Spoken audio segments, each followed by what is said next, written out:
Welcome to live breaking coverage. This is the press conference we are going to be covering live. Ed and I will be listening in, and we will give commentary at the end of this. They're just starting to get going here. Let's take a listen in. Thank you for joining, Ed, from Iraq. You got it. Good morning. I'm Shannon Moon. I'm the sheriff of Nevada County, and appreciate everyone's response and being here today to get some more information into our investigation. We have been working with the family and really since the very beginning trying to make sure that we focus on all of our efforts being for the family. And at this time, last night we did receive some information of the recovery of the vehicle that we've been searching for, and it was located inside the Prosser Lake.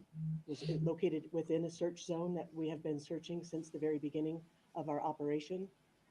We were very fortunate that we had the assistance of a volunteer group, the Adventures with Purpose, that came out with some very specific expertise and were able to help us in locating the vehicle that we had been searching for several weeks. It's at these times that we really want to recognize the reason why we're all here, and that is for this family. We've said that from day one with our staff, the incredible amount of collaboration that we've received from our partners in this region. Clearly being a mountain town, we're used to having great collaboration, knowing that none of us have enough resources to go around. But when we all work together, I think it is an incredible show of how committed all of our agencies are for our community here. Working hand in hand in unified command, joint command with the Placer County Sheriff's Office. Folks from the California Highway Patrol, the Truckee Police Department, and our friends from the Federal Bureau of Investigations. The amount of effort that all of these agencies put together really truly is why we're here today. And as we eliminated a lot of tips and information that was coming in, I think it's very important to understand that all of that work did lead us to this time. And being able to focus on the services that we provide to our families here that are impacted. We've recovered the vehicle. We recovered the vehicle last night. We have located a decedent inside the vehicle. We believe it is our missing person. We have not been able to positively identify, but it's more than likely where we are today. And we wanted to make sure that the family had all that information first. The last thing we want to do is have them learn information outside of our team. So I think that is one of the points that I really want to make sure that our communities know and the folks that are watching today know is truly how committed we've been throughout these last few weeks in coming to this resolution. It's still an active investigation, and I understand there will be and we will continue to receive lots of questions regarding our investigation, and we will release what we can. But at this time, our commitment is to this family, and that is where we will consistently reach for making decisions on what we release. And it is still a very active investigation. So again, I appreciate everyone being here, getting this information out. It is the reason why we're here is because of the community support and the amount of work that was put into this investigation to where we could clearly identify very specific areas to search. The Adventures with Purpose folks did just a fantastic job at being able to locate the vehicle as quickly as they did, based on, again, a lot of heavy lifting that the the folks behind me have done throughout the last couple of weeks. So I appreciate everyone being here, and we'll open up for some questions. Yes, ma'am. What agency called in Adventure with Purpose, and when did you decide if it was you guys that we needed this extra help? Captain Sam Brown from my agency will be happy to answer this. They asked what agency was called in, Yeah, thanks. who The called them question in. is which agency requested. I'm not exactly sure that an agency had reached out and requested from within our unified command, but as everybody's reading online and seeing all the information that was coming out, and we realized that there was an interest from Adventures with Purpose, we did link up that group with Sergeant Mike Powers with the Placer County Sheriff's Office. They had lots of communication as they were going to be traveling to this area, and then a lot of detailed information that was shared that wasn't necessarily out to the public yet that hopefully was of assistance to helping them locate the area to go to. You said the car was found in the area where you've been searching since the beginning. What did the AWP have that maybe you guys didn't have, or why was that missed when you did the search? Yeah, I think that's a great question. That's one that everybody's going to have, right? Is how did we not find it when we were searching? The lake was extensively searched with side sonar, with an ROV. We had divers, we had swimmers. I think that's part of what we're going to have to go back to do and debrief. You know, when peace officers are out in the field and volunteers and searchers, it doesn't mean that they're experts in the field, right? These are sometimes ancillary duties, and we're calling from other agencies to try to jump in. And tracking underwater is an extremely difficult thing to do. So I think part of our debrief on any of these situations is how do we figure out to improve our services, work on our resources and the way that we use them. A lot of this equipment is high end, very expensive, and you really need to have a lot of practice and expertise. And I think that's where a group like Adventures with Purpose is able to focus and practice those skills and really hone them. And so we're appreciative that they were able to come out and locate it. I also don't want to take away, though, from anything from our volunteers as well as law enforcement that have been out there. I mean, we literally had people swimming in the water looking down so that we didn't disturb the ground initially. You know, my understanding is the vehicle was upside down. That also makes it more difficult. And if silt and things come up above, that can also make things difficult. So before I really can say, hey, why we weren't able to do it, I also could say that we eliminated a lot of areas that we would still be searching if we didn't have all the great people out there. And that helped give them some guidance as well, I think. But clearly their expertise in diving and their equipment that they brought to the table assisted us, and we appreciate that. Did they specifically have any specific technology that all of these 16 law enforcement agencies didn't have? I'll have to debrief with them before I'd have the answer to that question. I believe we're going to try to do that today. Adventures with Purpose has referenced red tape a couple times, saying they don't have the red tape that maybe your assisting agencies have. What is that red tape, and why might it be easier for a private organization to do this? I don't know exactly what we're talking about in regards to red tape. I think that from the very beginning, we never deterred anybody other than certain scenes that we closed off at times that became areas of interest and we wanted to protect for evidence. So I don't know that there was any red tape ever put on this. I mean, if you look at the amount of man hours that went into it, it was like over 15,000. And I know it's even higher than that now. I don't think there was ever red tape. There were maps created for civilians to be out. The boat ramp in the lake were never actually shut down because the way we were looking at it is more eyes out there, the better off we're going to be for finding Kiely, and that was continually the goal. So I'm not sure that there was ever red tape. I think it comes down to lots of factors, and like I said, we're going to debrief and try to figure out how do we become better and do a better job at these types of operations. Why did agencies believe it was an abduction at first? Yeah, I think there was a lot of miscommunication. I don't know that it was ever labeled as an abduction. I think that you can never take that off the table. And so as we talked as a command group and unified command with all my partners that you see behind us, you couldn't remove that off the table because we hadn't found her. And so, there was some of the struggles with some of the services that we wanted to obtain and things we wanted to do, but we couldn't say it wasn't an abduction, but we also never said that it was an abduction. I think that was clarified fairly early on. But we also probably wouldn't have received all the services and all the people if that wasn't an option. If this was truly a search and rescue mission, we may not have had all the resources to conduct interviews. I think they identified over 400 juveniles, and to be able to interview all those folks and provide feedback off of all that, it takes an army of people. And I think we were lucky to be able to put that together between my partners and agencies that are right behind me. Did any of the juveniles anybody mention a car going over the side, a car in the water, out of all those? I don't believe that that statement was made, not to my knowledge. Was there any indication that this accident was on site? That's still being investigated. If we'd like, we could turn it over for CHP can give some information. They are conducting the accident investigation utilizing their MATE team. Good morning, Josh Ellers, Assistant Chief with CHP Valley Division based in Sacramento, which Truckey's a part of. I can confirm that our department is conducting a fatality traffic collision investigation. We're harnessing all of our resources, working with all of our partners here.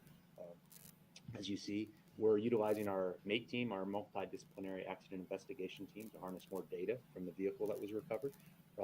We've utilized all of our air resources to map and video and take photographs of the area in question. And that's currently ongoing, so I can't comment on the nature and details of that investigation, but I certainly appreciate all the partnership that we have here with our local county and state partners. We'll continue to assist in any overarching way that we can as an agency. Do you know how close the vehicle was to the actual party site? I don't have the exact location in terms of distance, but it was relatively close to the area in question. Like a few hundred yards or half a mile? I couldn't say. I haven't seen the exact data and the mapping. That's still ongoing. Did many partygoers leave by the same route? You know, I can't comment on all of that, but what I can tell you is, and I think it's been discussed, is this is a very popular area. There's a lot of foot traffic, a lot of vehicular traffic on and off road. So certainly crisscrossed and a lot of extensive movement in that area continually throughout this time of year, sir. Is there any indication that it could have been a third party maybe hit this car, or was it a one-person car situation? I don't have that information that I could comment on at this time. What I can tell you is we'll do a thorough investigation. We'll take every bit and piece of information that we have, including what's already been provided to us, and we'll reach some conclusions that will be provided for the parties of interest at that time. Before Adventure with Purpose went out there this weekend, when was the last time that we had submerged divers from you or any of these agencies out there fishing that area? I'd defer back to the Nevada County Sheriff for that question. Yeah, I would say that we actually have had divers, not necessarily in Prosser, but in lots of bodies of water up until even the days that they were there.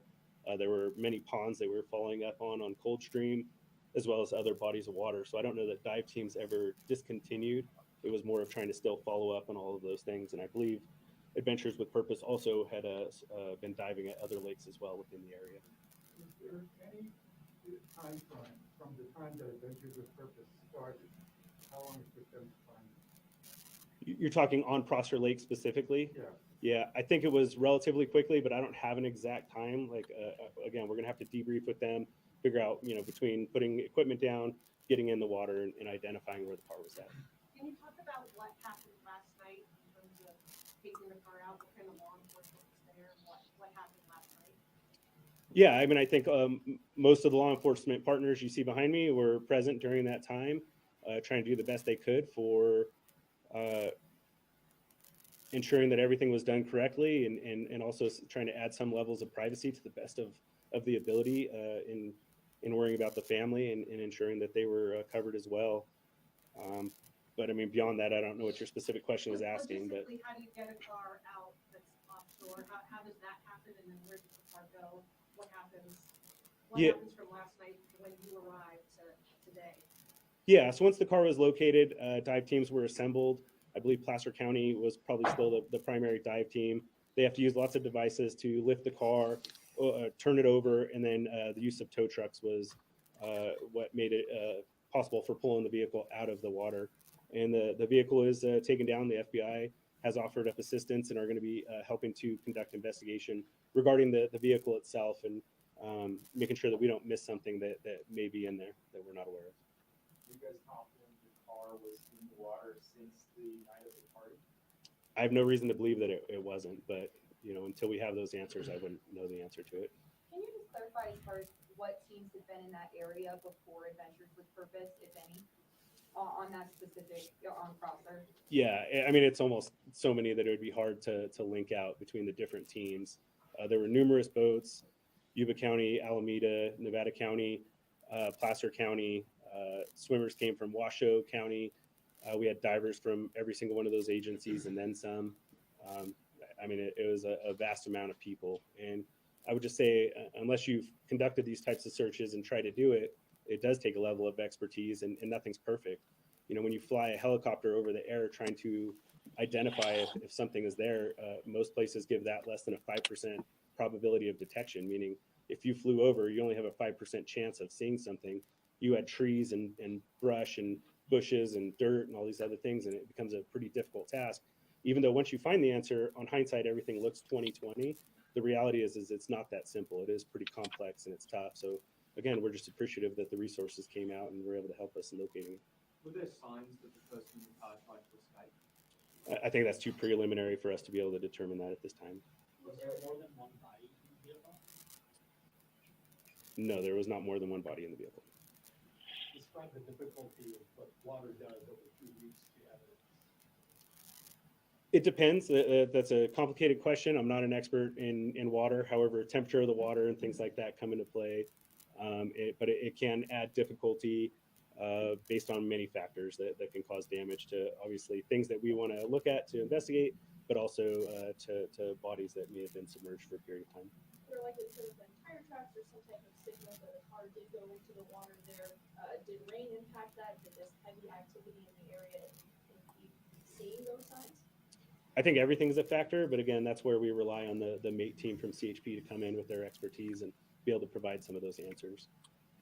And it seems that Adventures with Purpose has pretty sophisticated equipment.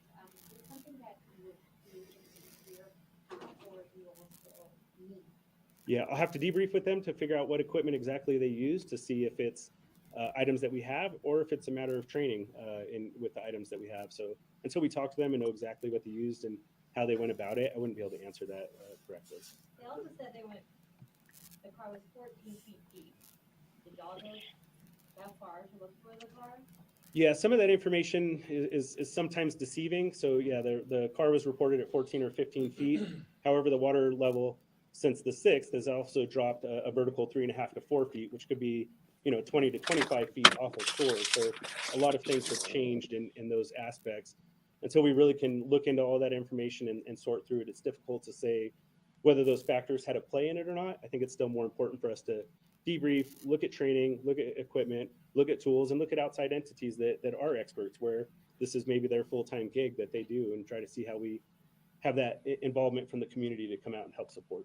At this time, can you tell if there are any signs of foul play? At this time, we're not going to be able to say anything like that. It's been said that people were drinking at the party that night. Was anything found in the car that could lead you to believe that she was drinking that when the person found was? Yeah, the investigation's ongoing, so we're not going to be able to comment on that. Like when they found the car at a pretty park road, you have suspicions that maybe the people were parking on that little island. I wouldn't be able to comment on that either unless somebody gave some statements to that. I hadn't heard any information like that, though. Do you have any theories as to how the car got in the water, and also what gear was the car found in? I think if I make up theories, then I'm just guessing, and I'm going to lead us back into a trail that's not certain. So we'll wait until we have those facts and details. And as far as the car, we're not going to release any information until we've done a solid investigation on it. Who received the first call from Adventures with Purpose, and what was that call like?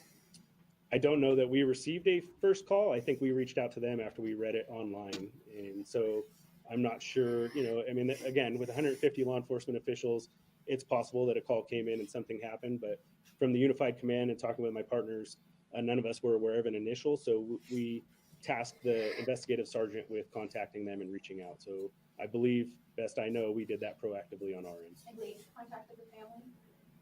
I think there's still some sketchy details on exactly how that contact went out. So I don't want to speak on behalf of the family. What was it when you heard, you personally, when you heard that they might have found the car? What went through your head? Well, I think what we all are thinking, which is hopefully this is true, and we got a lot of work ahead of us to make sure that we still do right by the family. Our biggest concern is making sure that the family has been aware of everything from day one, and that we're not shielding them, but we're also not bombarding them with things. There's a lot of ups and downs throughout this investigation, a lot of emotional turns throughout the whole thing, and our goal was to make sure we're supportive of the family throughout this whole task and doing our best in that. How long will an investigation, maybe that's for Highway Patrol or FBI, how long does an investigation to look at a car take to figure out what may have happened? I mean, I think there's a lot of factors in that. I don't mind turning it over to CHP.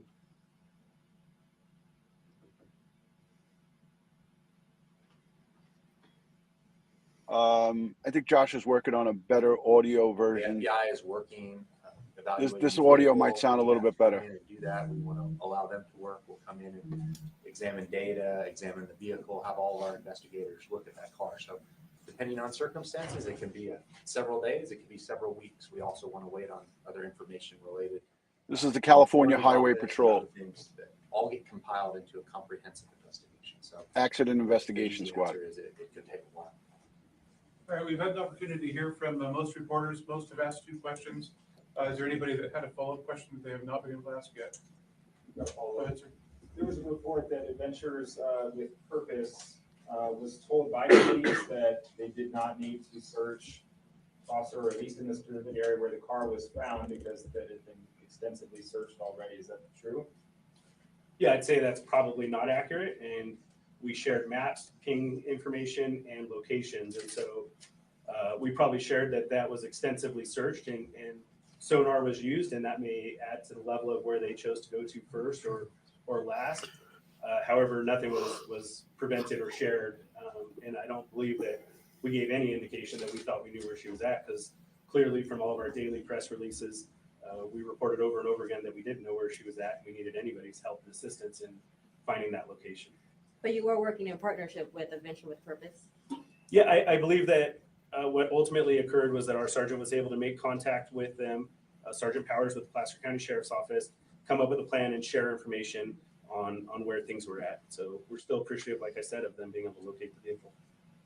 Will they get the cash reward for helping find the vehicle and the body? That's not a question I'll be able to answer. May I ask, have you been able to determine a cause of death, and will there be a toxicology report conducted? The question was, have we determined cause of death, and will there be a toxicology inquest? Yes. Autopsy is scheduled for tomorrow.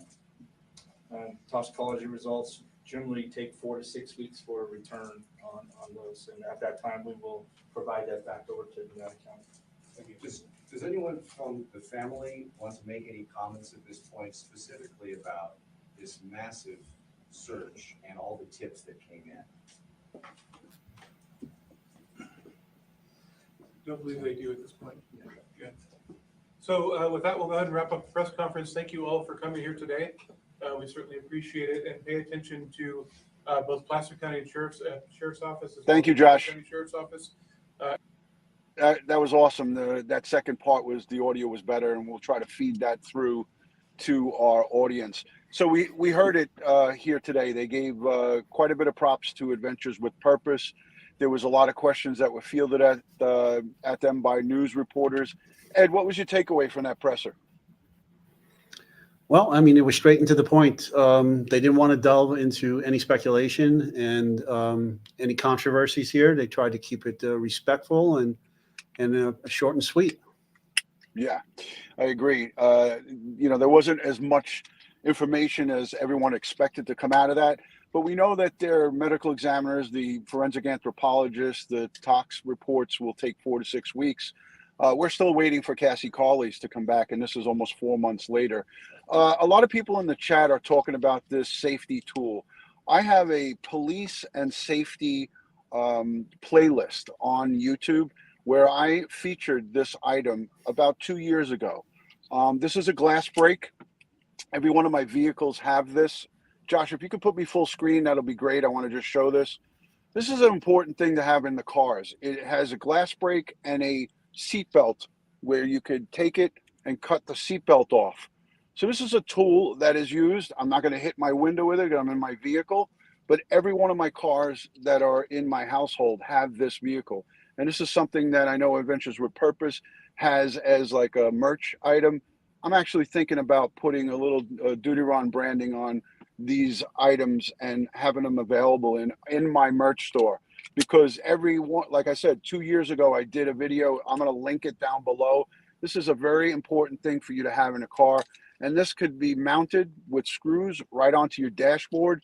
I keep it in my glove box. They say not to do that. They say to have it somewhere where it's quickly accessible in a case of where you go off the road and you go into water, or if you're pinned in a vehicle, or if you can't get your you can't get out the door, you could break the glass, and you could also cut your seatbelt off. So this is a great item to have. I'll link that down below in the description. Ed, I didn't look into the medical examiner's office there, but when I quickly went on the website, it said sheriff/medical examiner. And that got me worried. I don't know if you did any, I know your detective skills sometimes are tighter than mine, but I know you're outside the country. But I looked that up and I saw on the outside of the sheriff's department vehicle, it says sheriff and coroner.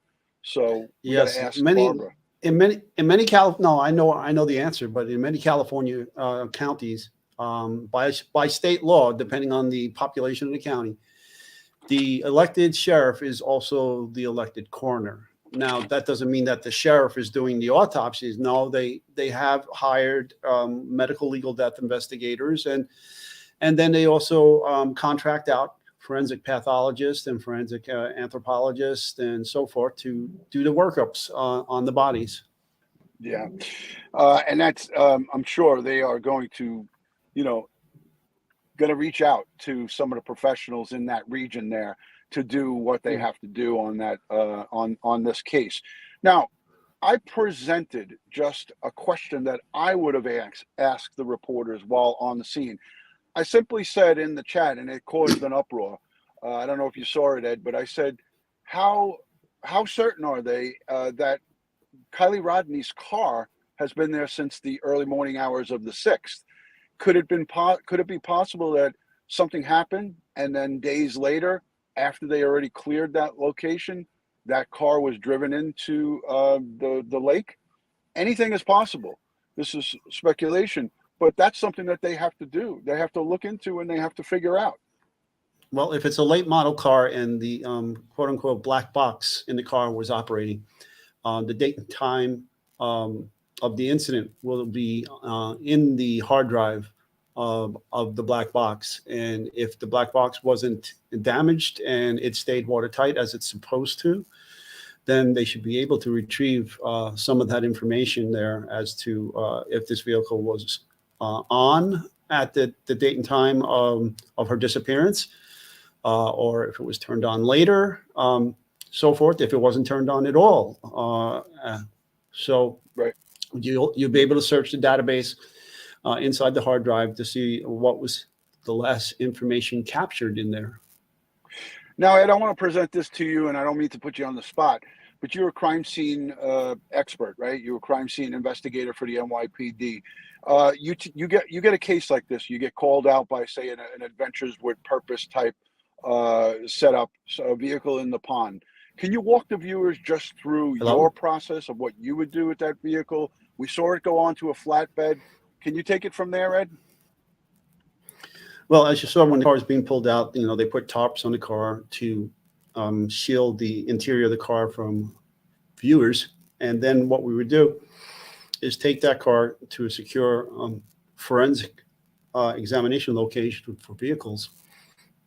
The medical examiners, in this case, the sheriff's coroner's people, would meet with us, and we would respectfully and safely remove the body after we photographed and documented in written notes, possible sketches, and all the photography that we could do of the victim's position inside the vehicle. Mind you, now the vehicle had been uprighted because it was originally on its roof with wheels up under the water. And then can you explain perhaps why that vehicle wound up on its roof? I read in a manual and some of my research that the vehicle compartment in the engine fills up first. It does a nosedive down and then potentially could turn on its side. Is that a viable possibility? There's a excuse me. Sorry. There's a number of possibilities. Yeah, there's a number of possibilities. Depends on how the vehicle initially entered the water, the speed that the vehicle was traveling, what, if anything, occurred before in terms of accidents or flips or anything like that of that nature that you know, I mean, it would be pure speculation at this point without having done an accident investigation, looking for the yaw marks or tire marks and so forth of the possible area of entry into the water.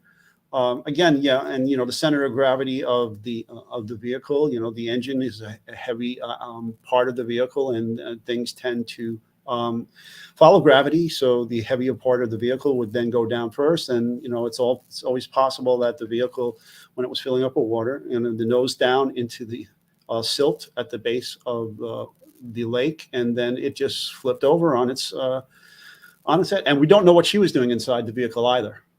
Right. Okay, I mean, you know, if there was some kind of movements or no movements, you know, there's a lot of interaction that could have occurred with her inside there, but it's just too much to speculate. There's not enough information here to draw any reasonable conclusions.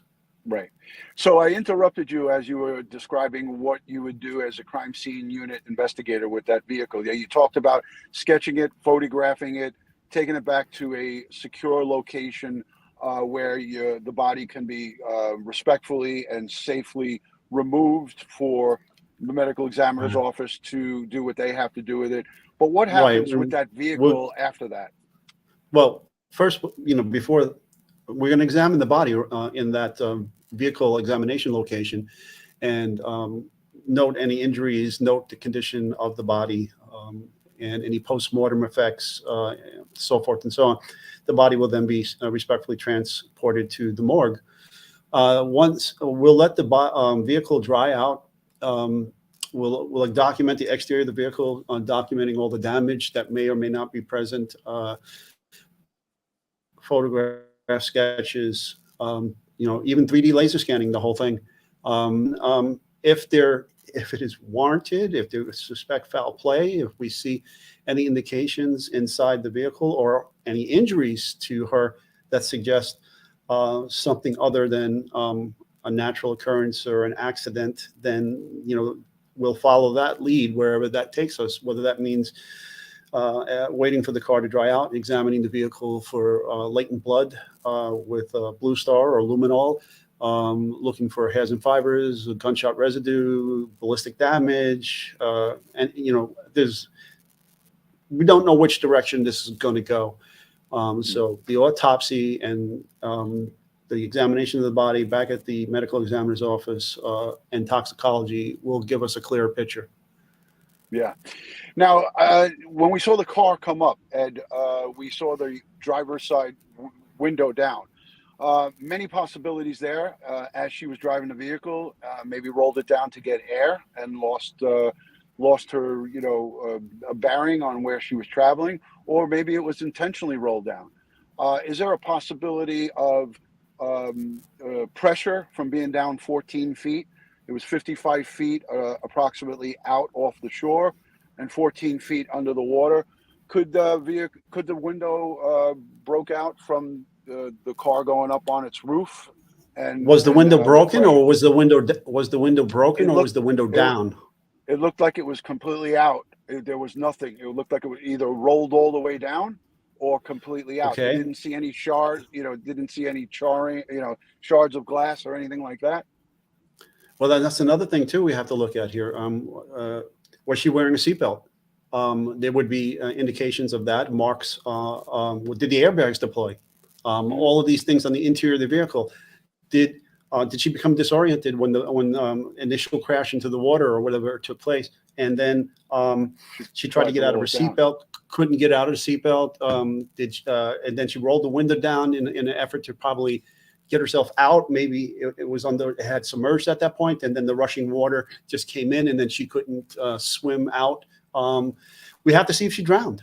We have to see if there's water in her lungs, which would indicate that she was breathing and alive at the time. There's a photo of the vehicle. I don't know if you could see it. We can go full screen with that. I'll put it full image, so you could see the driver's side window. Looks like it's down. Josh is putting the cursor and doing a little zoom. That's it being. What I found odd and off-putting also too is right in that picture, that little still picture there, the tarp was in the back seat. You know, as an investigator, I think, okay, if she was seatbelted in, we would have some type of imagery in the front there. They tarped that back seat. Could she have been in the back, in the hatchback area? Could she have been in the just back seat? think of the physics of this now. If the heaviest part of the vehicle is the engine and it's going nose down as the car is submerging, then and water comes in, it's going to seek gravity just like everything else. Water will go to the low points first, and then air may be in the back of the vehicle, and she may have gotten herself out of a seatbelt or something, or maybe she wasn't even wearing a seatbelt and she just floated to the back of, or she in her last efforts to save her life, there was air built up in the back of the vehicle, and so that's where she went before the entire vehicle was filled with water. Now, Ed, will they when the full investigation is complete, and I know this is an open-ended question, will they release these small details, or will that be something that'll always be kept, private? I know they'll have to come out with a cause and manner, but will these details be released if it's an active investigation and nobody's under arrest, and it does go criminal? Those details, I think they'll keep kind of close to the vest. Well, won't you agree on that? Yeah, they would, if they felt it was criminal, they shouldn't be releasing that kind of information. They'll also be respectful and talk to the family, and if it's deemed an accident, because it looks like there is damage to the driver's side door there. Not only the side view mirror is damaged, but there seems to be body damage to the door itself in that general area. So, I mean, the window could be broken or the window could be down. Again, that all has to be a part of the investigation. Okay, how did this occur? Did it break from the outside in? Did it break from the inside out? Was it broken maybe because the vehicle rolled before it entered the water? All this has to be looked at. In the NYPD, in the vast amount of crime scenes that you responded to, did you have many in the waterways outside of Manhattan and surrounding Manhattan? Well, we had several bodies that were deposited into our waterways. I had one body that was deposited in the Bronx and made its way down to Manhattan on the east side by the FDR. Then we had bodies in the Hudson River. Vehicles, inside vehicles. Well, no, I've had body parts in bags. I've had body parts. I've had whole bodies. There were several vehicle crimes. We had the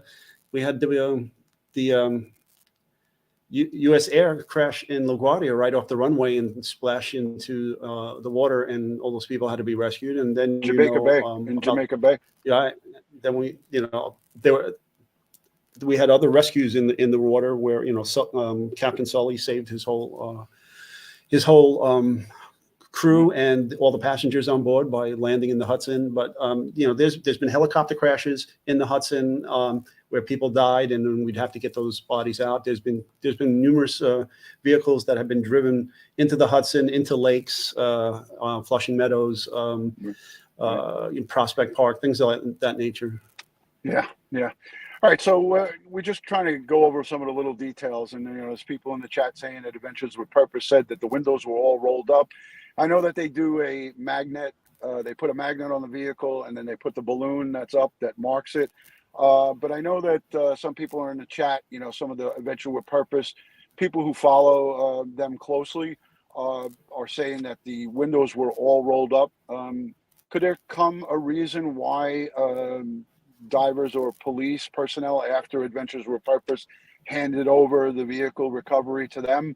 Could there be a reason why crime scene investigators or recovery law enforcement would break that window out? Does that make any sense to you, Ed? No.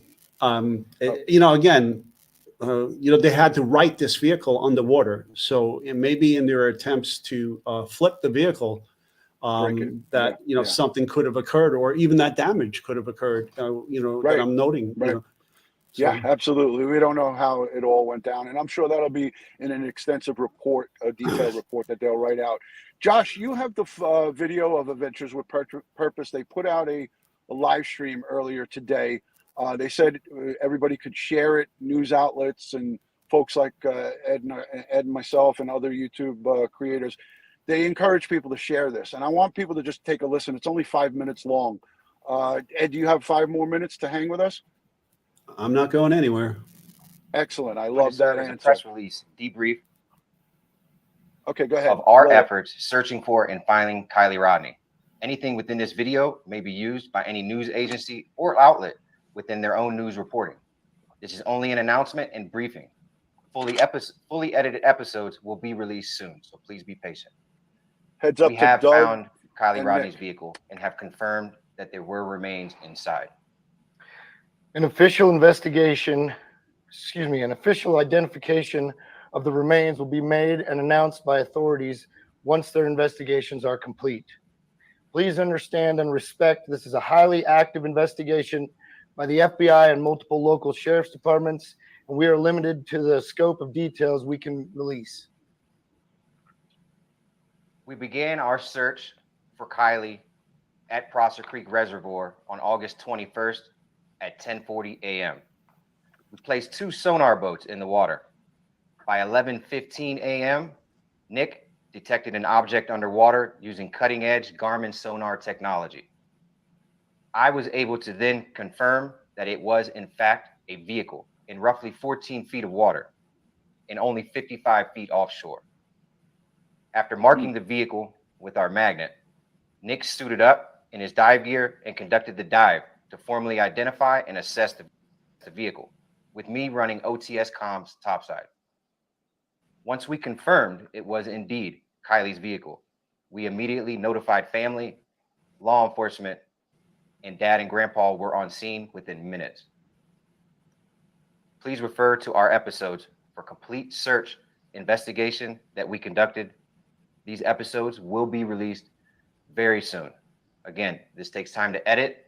We will need to put these together in an appropriate way in order to respect law enforcement as well as the family. Those should be out, I would estimate, probably within the next week or so. The Placer County Sheriff's Department, Nevada County Sheriff's Department, the entire Placer County Sheriff's dive team has been incredible to work with. We understand that the resource we provide with our unique skill set is rare, and it is an honor to help agencies and families all across the nation. We will be working together with authorities here to share this knowledge over the next couple of days. It is always our mission to promote and share the techniques we utilize so that our purpose can help as many people as possible. We'd like to thank all of our supporters. We can't thank all of you enough for your donations and putting us in this position as we continue to grow and help more families. Simply watching our episodes, liking, sharing, subscribing, and following our social media platforms enables us to do what we do. So thank you all for putting us in this position. Please subscribe to our YouTube channel. It helps us help families, and it's free. It's free to subscribe. Additionally, we would like to acknowledge the incredible support from law enforcement agencies across the U.S., including the FBI. We hope to continue our efforts hand in hand with them with the upcoming cases of Jalissa Fuentes in Selma, California, and also Annette Adams in San Obispo, California, coming up later this week. At this time, I'd like to thank our entire team for making this happen. It's not just me, it's not just Nick. There's an entire team of us that are out here. We collectively go through these cases, these investigations, and it takes a team to do so. I'd like to bring you guys on camera at the moment and thank the entire team that made this entire trip possible. Carson, Cade, Kevin, Josh Cantu, Devin. This is our entire team. Like I said, it's not me, it's not Nick. You know, it takes an entire village, including you guys, that put us in this position to do this. And it's an honor, because without your support, we would not be able to do what we do. So thank you guys. Thank you guys as a team. We appreciate all your hard work on the road. It's not easy. You know, we travel across the entire nation, day after day, state after state, city after city, helping family after family and agency after agency. And it's a lot of hard work when we're out here and we're trying to do something that hasn't been done before. And thankfully, we're in the position to do so because of you guys and all of you at home. Thanks. All right, Josh. That's good right there. We will Thank be taking the next 2 days. You know, they go on to talk and thank all of their subscribers and guys and girls, if you're not subscribed to Adventures with Purpose, I will link them down below in the description. They're doing God's work, as I keep saying. These folks are amazing, and I can't say enough good about them. I've been speaking about them, and I've been telling you guys months and months ago. I spoke about them 2 years ago when I first met them, and I always keep telling you guys, these are the people that you get around and support. The EquiSearch, the Mark Class from the Class Kids Foundation, the Adventures with Purpose, the Jacob from Chaos Divers. There's so many of these great people out there that want to help families bring home their loved ones. So I can't say enough good about them. There's just not enough words, and there's not enough time to thank them enough. I can't thank them enough, because what they did was nothing short of miraculous. To get in there and in 2 days find her vehicle and find her is just nothing short of superhuman. So kudos to those guys, right, Ed? I mean, that's an unbelievable Absolutely, job. 100%. 100%. Yeah. Great work, guys. Great work. I can't thank you enough for what you did, and I hope our supporters here go over and join them as well. And this is a worthwhile effort by this group, and they deserve our donations to help them continue to do what they do. Now, Ed, I wanted to ask you quickly, because a lot of people are hung up on the airbag issue and the 2013 CRV. I believe they do have front airbags, and I'm not sure about the side airbags. I will look it up, but no airbag deployment. I've been in a front end collision in my Chrysler vehicle that I had with my wife in 2010, and the vehicle had airbags. I had a front end collision. It was on the side. It didn't hit the sensors in the front bumpers, but we were confused as why we had we got rear-ended and then pushed into oncoming traffic and then hit head on by a minivan, and the airbags didn't deploy. Is there any reason why perhaps in this instance there was no airbag deployment? I know that crime scene and they're going to reenact or go over and go through what potentially could have happened to this vehicle, but any answers in regards to that? Well, I guess there wasn't enough damage or collision damage or sensors that picked up enough information to deploy the airbags.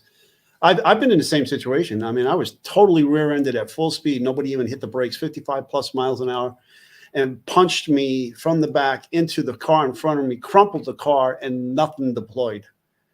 And, I mean, the car was turned into a V, okay, from the back and the front, and nothing deployed. But thank God I didn't see it coming, and I was totally shocked when it hit me. And I was perfectly fine. No whiplash, no damage or anything. They say you get the most damage when you see it coming. Go ahead, Ed. That's right, because you tense up, and then you're trying to judge the impact and fight it off, but it's worse. Right. I saw something in the chat, and people were asking about, can you get fingerprints or the vehicle was wet? And the answer is yes. I've done numerous experiments with this where I placed fingerprints on windshields and car surfaces and then blasted it with a hose, even a power washer, in its normal use. I'm saying in its normal power washer use. I didn't just go up to the window and stick the nozzle of the power washer up right against the fingerprint, but it stays there. In fact, we have a fingerprint processing material called small particle reagents, which is an aqueous solution of water, soap, and fingerprint powder suspended in the liquid, and it's used when the surface is wet. And you spray this liquid onto the surface, and it runs over the fingerprints, and the material adheres to the sebaceous oils of the fingerprints and develops them. So yes, it can still be there. All right, that's encouraging. Hey, in the coming days, Ed and I, we're going to try to get together with Barbara Butcher. I'm going to reach out to her, and because Ed is outside the country, it's going to be difficult to kind of get this thing together. But I'm going to work it around Ed's time, to Ed's schedule, because there's no rush to do this. but I want to definitely have a conversation with Barbara in regards to the process going forward and what the medical examiner office and the specialists that are going to be taxed with examining the remains of Kiely Rodni. And, you know, we want to be sensitive, obviously, to the family. They have to, you know, lay their loved one to rest. So this could come probably maybe sometime next week. But I do definitely want to talk about it because, you know, it could be challenging working with remains that have been submerged underwater for what we could say is around 14 days. So if we have something going on where there's, you know, special ways or methods to you know, identify perhaps what happened. And I know it's not an easy task to just go into the medical examiner's office in the examining room and just, it's not a thing that they just get to figure out in a couple of hours. It takes time. So somebody who's submerged in fresh water for, you know, an extended period of time, arguably we could talk about 15 days or more. So it is, you know, for me, it's something that I would want to hear, and I think our audience would like to know and understand what goes into this process, what goes into this, how they come up with the cause and manner of death. I know we covered it with Gabby Petito and Brian Laundrie and several other of the cases that we have covered in the past. And that brings me to, if you are new, first time stumbling across this live stream, Crime Time with DutyRon and Ed Wallace, two retired NYPD detectives. Ed is from the crime scene unit. He's a forensic expert. And I have 20 years working with various details within the New York City Police Department, fugitive enforcement. So I know how to go out and hunt down people, and Ed knows how to figure out all the crime scene unit and CSI stuff. And he also knows how to hunt down evil as well. So I don't want to take that away from him. But Ed is he's a jack of all trades. He knows it all when it comes to the police department and forensics and investigations. But Ed, this again, we send our prayers and our strength to Kiely Rodni's mom, Lindsay, and her dad, the grandparents, as you heard, the grandfather was on scene. It's just got to be a very trying time for them. 16-year-old daughter, they now have answers thanks to Adventures with Purpose and the countless hours that the men and women in law enforcement have spent on this case. And it's easy for us to point the fingers and put them down, but none of us know exactly how this all went down. We just know what we've been seeing and hearing. I just don't like the you know, mob mentality when you go start talking about, well, you know, who didn't do this and who didn't do that. Like the guy said from Adventures with Purpose, I like Nick and Doug's and Josh was there with them, Josh Cantu. Their attitude is we want to take the good out of this. The good is that we were able to find her collectively together. We worked together. Law enforcement and welcome them with open arms. And sometimes you get the exact opposite, where they shut the door and say, "No, we got this. We don't need you." So this was a good thing. You know, what do you think, Ed? You know, I mean, well, you know, as I said once before, you know, there is no such thing as closure.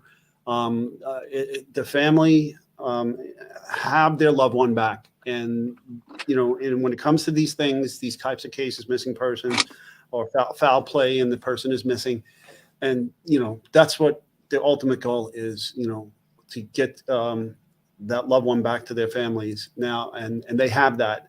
It's bittersweet, and you know, just this, you know, I'm struggling for words because, you know, I don't want to sound, you know, I don't want to be offensive, and I don't want anybody to be offended, but, you know, you know, I'm happy for them. Let me just put it that way. I'm happy for this family that they got their loved one back. Obviously, not, I wished for better outcome, that she, a 16-year-old girl, would be alive. But there are plenty of other families that don't have that, you know, and we're still struggling to find what happened to these missing persons, their loved ones, and they're suffering. Okay. So I pray that these other families will get some kind of answer to their issues as well. I agree 100%. And guys, I want to just, before we end this thing, I want to show this tool again, because this is a life-saving tool. I'm going to go full screen with myself on this, and then we'll come right back. I got this on Amazon, and I will link down below in the description a link to purchase this. I think I paid $14 for it on Amazon. It's got its own holder, and it just is in here, and boom, take it, smash out the window, smash out, the side windows, cut your seatbelt. It's all in one. It's a tool that it could be a lifesaver. So I encourage everyone to pick up one of these things. And again, I'll link it down below in the description. Any final words, Ed, in regards to this? I mean, we're always continually praying for all of the families of missing loved ones. There's so many people that are unaccounted for that are out there and missing. The law enforcement and the medical examiner's office have a large task ahead of them, and they need to come up with the answers of what happened, because we still don't know exactly what happened to her. Well, that's why this autopsy and toxicology is so critical. And I hope this doesn't take a turn into something more nefarious. And it was just an unfortunate accident. Because then that opens another can of worms, and then an investigation, and then, to find out who did what and so forth. So, yeah, I agree. All right, guys, we've been on for 56 minutes. We covered the news conference. Again, I encourage everyone to please give Ed and I a thumbs up, subscribe to this channel. Make sure you follow us on all things social media, all one word, DutyRon. We are on Instagram, Facebook, Twitter, and TikTok. Follow us there for more information from the detective's investigative perspective. Ed is in Iraq doing some training, Army training, as I say, but he's out there doing God's work to help the Iraqi folks better understand maybe weapons of mass destruction and things of that nature, or whatever he's doing there. I don't want to go into it because some of that stuff is secret squirrel for Ed, but he's doing his own term of God's work, traveling around the world and doing what he's doing. So Ed, I thank you for that. I hope I want you home safe. I hope you have a successful trip there, and we'll see you obviously before you come back. We'll be live with you again on this and any other case that might pop up. But yeah, that's about it. I think there are still a lot of unanswered questions, but we love when you guys leave us questions down below in the description, in the comments section. Leave us your comments, leave us your concerns, leave us your questions. We'll be happy to answer them. And if you want, go over to DutyRon.com where you can say, hey, Ed, or hey, Ron, what do you think about this? So I encourage you guys to do that. And until next time, from Ed Wallace in Iraq and Crime Time with DutyRon, we wish you guys a great Monday. God bless the world. God bless the United States of America, and God bless each and every one of us here in the chat, but especially Kiely Rodni's family. They need us now more than ever. Let's send them strength, prayers, and positive vibes. Let's always keep these victims and their families at the forefront. So thank you so much for joining. And Ed, I know you got something to say. Remember, folks, always stay safe, stay prepared, and watch your six. Good day from New York, and good evening from Iraq. I'll see you soon. Yes. Take care, guys.